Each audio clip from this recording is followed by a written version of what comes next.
And I'm David Haynes, and it is 81 degrees here at 7 minutes past 2, and we are lucky enough to have Johnson County Clerk Tammie Fenner in here to talk about the clerk's office and the vital role that the clerk's office plays in keeping county government running smoothly, from handling vehicle registrations and marriage licenses to maintaining official records, working closely with our courts. We're going to talk with Tammie about what her office does, how it serves the people of Johnson County, and some of the challenges and rewards of the job. So welcome. Thank you for being here. Thank you so much. It's great to be here. For listeners who may not be familiar, can you explain what the county clerk's office does here in Johnson County? Okay, so the main objective that we have is vehicle registration. You, of course, register your vehicles, your boats in our office. We also do driver's license renewals and handgun renewals. And duplicates. And of course you can get your marriage license with us, your hunting and fishing license, your business license. We also collect various taxes, and I'm also the clerk of the legislative body, the county commissioners. So I take the roll, have to go to each meeting and take the roll and keep up with the motions and the business that we take care of there, and keep up with the minutes and all that. Okay. Do you and do you work with the courts too? No, we do not work with the courts at all. Okay, so I made a mistake saying that. And record keeping is a big part of your job, right? And yes, we keep all the records of the county commission meetings. So I have all those records in my vault, and Johnson County was formed in 1836. That's a long time ago, but we have the records all the way back that far. Really? Yes. Or can I come read some of the Sure. county? Sure. I would love to read some of that. Okay, so there was a meeting last night which I missed, and how long does it take? Do you keep the minutes and then do you put them on the website? They are put on our website later. It takes usually in a couple of weeks. I'll get them transcribed and typed out, and then I send them along to our mayor, and I think someone from there puts them on the website. It's on the county website. Okay, and what's a typical day as a clerk? Is there a typical day? I mean, well, we open at 8:30, and we're open till 5. The only thing that closes before 5 is driver's license station, and that's because we have things we have to do at the end of the day to close that out and run reports and stuff. So it's open till 4:30.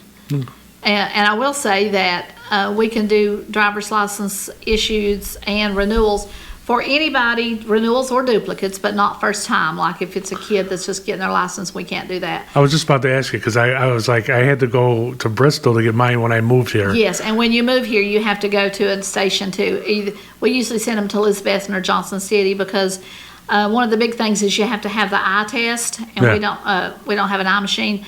But county clerks, we're under contract with the Department of Safety and Homeland Security, so we're only allowed to do certain things through our contract, but we can do renewals and duplicates. Okay.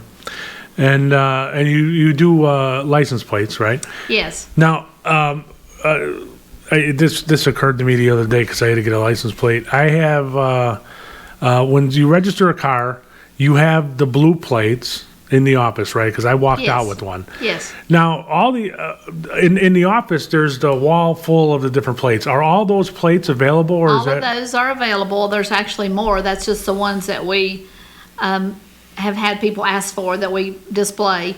Those are called specialty plates, and they are $36 more than a regular plate. So they're $105 a year. Okay, and those you have to send away. No, we have those on hand.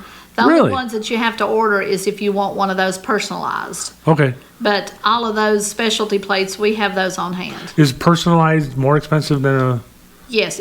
Now you can get a regular tag personalized, and it's just $105 like the specialty tag. But if you want to get a specialty tag personalized, then it's an extra $36 on top of the $105. Oh, okay. That's interesting.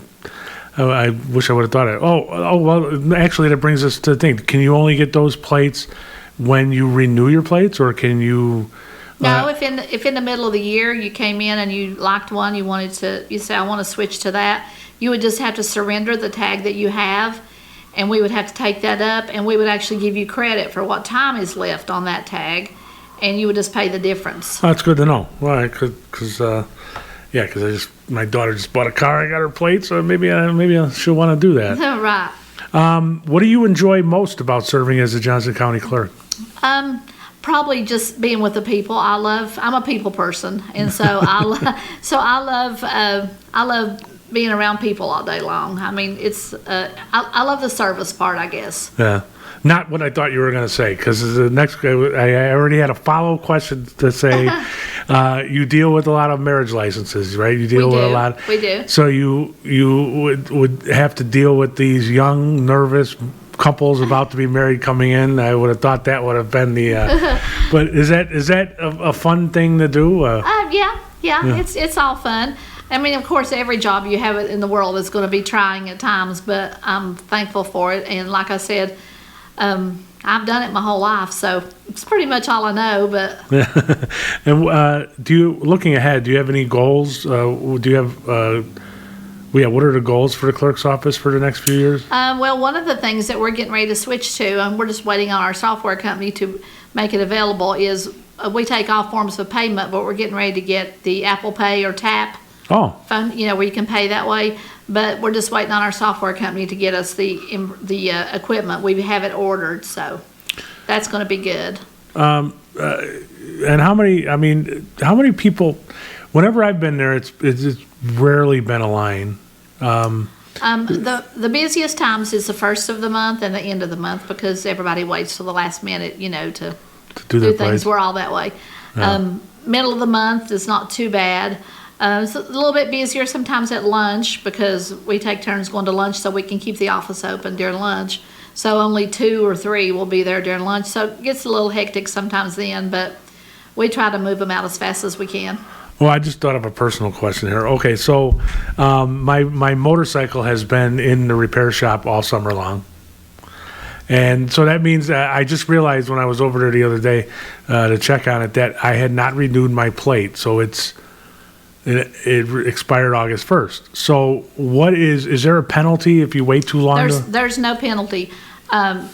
It would have to keep the August expiration date. The rule with the state is that if a vehicle has been parked for 90 days and the tag has been out for 90 days and it's been parked the entire time, then they can sign what we call an affidavit of non-operation, and we can update it, and it would be good for a year, but they would have to get a whole new plate, a whole new metal plate. Huh. But if it's less than 90 days, it would keep the same expiration date, but no penalty. Oh, okay.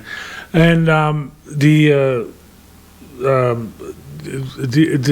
county clerk, now how long have you been county clerk? I've been county clerk since 2006. And I grew up and come from a town where the county clerk or the state Secretary of State, which is basically the same thing for a state, is kind of a stepping stone to higher office. Is there any? Do you enjoy what you do? I do enjoy what I do. No, I don't want to go any higher. I'm thankful for what I have, but I worked in the office for 24 years before I was elected county clerk. Oh, okay. So I've been there a long time. And what I'm trying to think of other questions that I hadn't planned on, because we actually, as we said, we got through this first. What other things do you do that we haven't mentioned? The plates, the marriage. Oh, I know. Do you do fishing licenses anymore? Because now everything's online. We do hunting and fishing license. We sell those every day. Yes.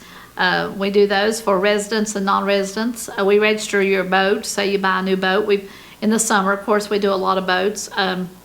If you want to apply to be a notary public, you would come to my office for that. Uh-huh. And the notaries have to be elected by the county commission, so they do an application, and I have them elected at the county commission meeting, which the commission meets every third Thursday. What's the qualifications for being a notary? You just have to be 18 years of age, and you can't have any felonies or anything like that on your record, and that's basically it. A U.S. citizen, 18 years old. So, All right, and you mentioned boats. You mentioned there was something else you mentioned that I wanted to follow up on, and I'm sorry, I'm getting old and I can't remember some of the stuff. If you start a new business, I will say this: if you start a new business, you would get your business license with us. The law changed a couple of years ago, where we have two kinds of business license now. It's called standard and minimal activity. And minimal activity is if you make less than $100,000 in a year's time, you would just do the minimal activity. But if you're a bigger company that makes more than that, then you would get a standard. And the difference is the standard license has to be totally, you would get the license from us. From there on out, though, it would be renewed online with the state. But if you have a minimal activity, we renew the license in my office. And for minimal, like, what do we have mostly here? Would that, I mean, obviously food country or something would be big grocery stores and stuff would be standard, but the majority of the accounts we have are minimal. Yeah, so I noticed some people that are opening up businesses out of their house. I just went to one. Right, as long as they make under 100,000, they would be a minimal. Yeah, all right. And I appreciate I'm sorry to get back to the license plate thing. I meant to talk about it earlier. What are the? I'm not going to ask you to go over all 36 different types of plates, but what are some of them? I know there's some veterans plates, right? Yeah, we have, if you are a disabled veteran, 100% disabled, you can get a disabled veteran plate, and it's actually free. You can get one tag free. The rest you have to pay for, but you can still get that. And then we have different veteran tags too, like Vietnam, veteran, World War II. Do you have each military branch? We have military tags, which has each branch of the military, the emblem for them on the tag. We have them in cars and on motorcycles. You can get that. Do you have college plates that are not for Tennessee? We do. We do. We have, unfortunately, we have Georgia. And, yeah. And we have several. Florida, a lot of them. We have a lot of those.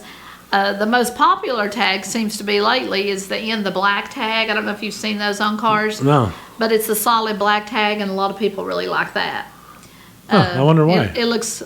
It just looks good. It's black with white letters, and it looks good on a black car. Oh, especially I would say a black car. I could see. Yeah, so a lot of people like those. Although I have to say, if you are a young kid about to buy a car, just the pro tip here: your insurance is higher if it's black or red. Just so you know, white is the cheapest color with the insurance companies because that's old man car. There you go. All right, so Tammie Fenner, I thank you for joining us. I appreciate it. I know I was going to go off on some tangents, but I had a little brain freeze there. But I appreciate you coming in, and I hope we can have you back some other time to talk about any issues that are coming up. All right, thank you so much. I appreciate you having me. All right, thanks. And we're going to get to some music right after we do these announcements from our sponsors, and make sure I have it on the right spot. All right. Thank you. And welcome on to this 3 o'clock hour. It's 7 minutes past 3. It's 83 degrees outside with some nice light, fluffy clouds. A perfect day in Johnson County. And you know what that means? That means that Thomas Sherrill's here with us from the Tomahawk. Hello there. How are you? I'm doing good so far. And yeah, you're right. It is a lovely, nice day. It's kind of the last vestiges of summer. Yep. Yeah. It's going to be a perfect weekend for Rhythm and Roots. I'm heading out there in just a couple hours, so I can't wait for that. Nice. So what's going on in town today? I missed the county meeting yesterday. Did you cover that county meeting for the Tomahawk? Yes, I was there for the meeting last night. We have a story on our website about kind of the main event from last night, for lack of a better term, the vote on the moratorium. That was to stop any kind of cryptocurrency, including Bitcoin, for 1 year. And that vote, just like the County Powers Act vote last month, it failed. But that doesn't mean that there's no push right now for Bitcoin or anything to come into the county, right? They wanted to make sure that they had a year to figure it out. It was a move in case of, but as previously said, the county there's no like warning system in case there is a Bitcoin mine coming in. Like they can come in and there's no zoning out in the county, so they can set up shop wherever they want. And so last month was the County Powers Act vote that would have given the county a tool to pass, well, zoning but not zoning. Yeah. Kind of a scaled down version of zoning in a way. Yeah, I didn't And understand that. Yeah, the moratorium was just a kind of a blanket pause as they studied it for a year. And it was along the lines of last month's vote. The vote was 8-6, but just like the County Powers Act, it needed 2/3 majority to pass, so it needed 10 out of the 14 present. And so it was 2 votes short. Why would something like this need a 2/3 vote? I can understand why the County Powers Act did, but this is a one thing, right? According to the attorney, it was because it has to do with land. It's a state rule. Oh. That was something he said he discovered earlier in the week. He was not, when they first put the agenda out, he did not know that, but he said upon his research, he said it required a 2/3 vote. Well, that's interesting. I didn't think that would. This was also a much simpler thing for people to understand. Just a blanket moratorium and saying, well, Yeah, there was a caveat put in the moratorium motion that would not have applied to residential households. It would have been strictly for commercial. And that was an idea to, okay, we don't want to accidentally get into the crosshairs of, residential. That's actually interesting because there's not very many residential Bitcoin mining anymore. It was very big in the beginning. A buddy of mine did it for a couple of years. Right. And in the beginning you could do it, but then like everything else, big companies moved in and yes, it's really hard to do it on a residential level, but it's still it's the idea that they don't want to prevent people from doing it. Yeah. All right. So what else? Anything else happened at the county meeting that was of interest? There were several items that we will have in the next couple issues of the Tomahawk. It was more stuff than we could probably fit in next week's paper. So be on the lookout the next 2 weeks. We'll have stories about the stream bank restoration projects that are ongoing. There was decisions made about whether the county should divvy up some of its Helene money to the town. Oh, yeah, really? There were a couple decisions on that last night, so it's a little bit complex. So I'll just say, stay tuned to read it, and it'll make a lot more sense reading it than I could say right now. Yeah, I understand that. But yeah, there was a lot of little budget things, but they all matter. There was, various budget amendments, and there was also just some discussions about, oh gosh, what was it? Oh, there was one at the very end of the meeting, one of the board members stood up and asked one of the other board members to resign. Really? Yes, it was over what they felt like was a lack of attendance, and this board member who they was asked to resign, or he asked for a motion to. Well, it's Jerry Grindstaff asked a fellow board member to resign because they hadn't been to a meeting in several months, and they were actually there last night. And so Jerry tried to do this at the end of the meeting, and there was no second from the rest of the board because this was right after the moratorium vote failed. So I think it was this was after a meeting where everyone was kind of like, I kind of want to get out of here. that was the temperature I got. So it might be brought up again, but it was just something kind of like out of the blue. And Jerry was trying to get him to pass a motion to kick him out of the board. And then he's like, well, if you have any gumption, you should resign. Or something like that. It was just out of nowhere. There was a Facebook discussion today that I saw. it started off talking about the county meeting, but then it somehow devolved into, some mean people. If you're not going to say something straight to somebody's face, I don't think you should put it on Facebook. But anyway, the discussion was about the packing plant, and I didn't understand how it got to that. Did they talk about the meat packing plant out there that they're building? Yes, the one that is going to involve the school system. They did. It was brought up yesterday. It was talked about for a little bit. They were talking about kind of I think it was the electrical hookup. It wasn't anything like specific about it. Oh, okay. And that's something that we will have coverage on in an upcoming issue, just because it's the packing plant is something we've covered in the past before, and we'll make sure to cover it again. There's just a lot of little things last night, so I'm trying to these 20 things we gotta. You got to try to list them out and have it make sense too. All right, and not to belabor the point, but just one more thing about the county meeting. One of the reasons that I wanted to attend, unfortunately I couldn't. Did they say anything about when they're going to start working on the roads now that the everything is kind of done? Have they started? The roads yes, the road construction has started. Oh, okay. It started back in August. They were waiting until all the debris removal was done, and they are trying to get as many roads done before winter as possible. Yeah, I would have. One of the things that I would have asked is what they done so far. Just because it's on my mind, because next Friday, a week from today, is the anniversary of the hurricane. So. Yes, next Friday and Saturday, the 26th and 27th. Yeah, so I was just wondering if they were going to say about how much they've gotten done and whether they started and everything else. But yeah, there was over 40 projects that they were going to work on, and they awarded them over the spring and summer, and they're trying to get them done. They took out big loans to get these projects going. They hope they get reimbursed later by FEMA, which could take years. Yeah. So that's a continual story that will be updated, intermittently for the next long time.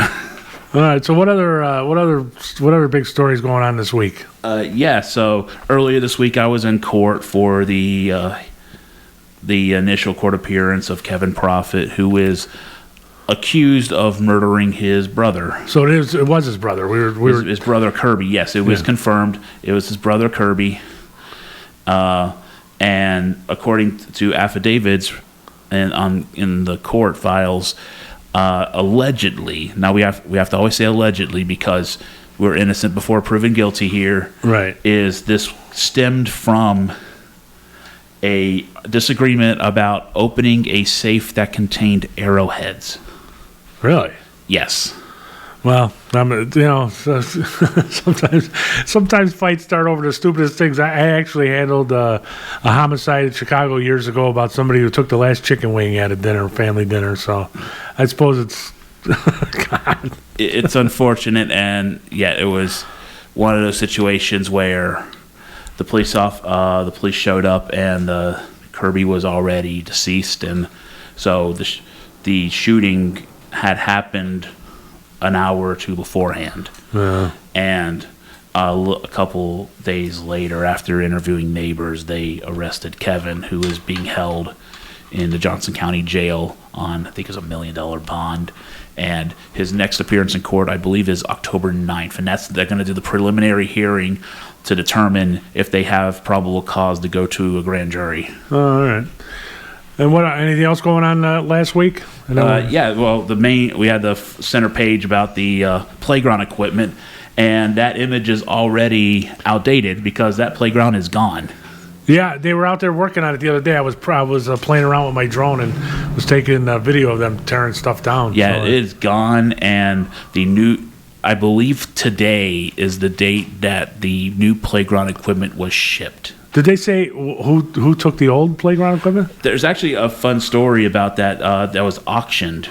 The pieces were auctioned to various, just whoever showed up. There was a couple churches involved, a couple private citizens, and they had until, I believe it was today or next Monday, to come pick up the equipment and pay what the auction was for. And I believe most, if not all of them, have done that. Wow, that's great. So some other kids are going to play on it somewhere else. Yeah, one of them's a local. My wife saw that auction. Was like, maybe we should buy something. We don't even have grandkids yet. Yeah, there's both those churches are somewhat local, so you can see some familiar playground equipment at those churches in the next few weeks. All right, so in the next couple of weeks, you're going to have some more stories about the county meeting, but what other stories are coming up in next week's edition? Okay, well, just to kind of plug the big project that our company, Six Rivers Media, has been working on for the last several months. That's coming, that you will have in your hands next Wednesday, is our 64-page Helene special section. Wow. 64 pages. That includes over 50 stories written by the journalist of Six Rivers Media. And they cover all sorts of topics from here in Johnson County, Unicoi, Carter, Washington, Hawkins County. A lot of personal stories, a lot of great reporting. I read all of these stories to edit them, and they're really tremendous stories. There's some great photos in them, and that will be in the Tomahawk as a special section next week. 64 pages. Wow.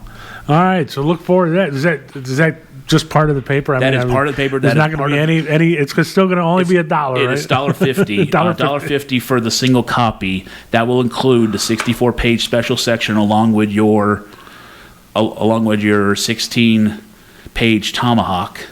And is that special section going to be on the website, or is that something it will be in the e-edition too? Oh, okay. It will be in the e-edition, and yeah, there's no extra cost. It's part of your subscription if you have a subscription, and it'll be part of the single copies that you get for $1.50 at your local gas stations, fast food places, wherever you get it. We have a box in front of our office on South Church Street.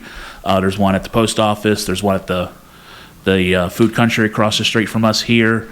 Wherever you can find them. This is something that was been really harped on, and we pushed really hard to make this happen.